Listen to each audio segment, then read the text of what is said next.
আজকে ধরুন প্রায় 12 লক্ষ মানুষকে আমরা বাংলার বাড়ি প্রকল্পে আগে 50% দিয়েছিলাম, বলেছিলাম মে মাসের মধ্যে আরও 50% দেবো।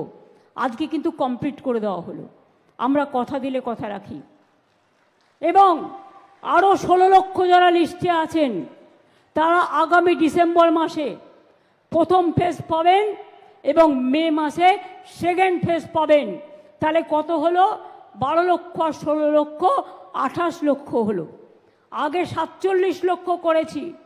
এবং তারপরে আমি বলি, এই দেখুন মেয়েরা বলছে আমরা পাই, কই ওদের দিকে একটু তাকিয়ে দেখছেন না তো? ওরাই তো আমাদের ভবিষ্যৎ। মনে রাখবেন, এরপরেও যদি কেউ বাকি থাকে, কেন্দ্রীয় সরকারের স্কিম বন্ধ করে দিলেও আমরা রাজ্যের পক্ষ থেকে কেউ বাকি থাকলে পরে আবার ফেস ওয়াইজে করে দেব।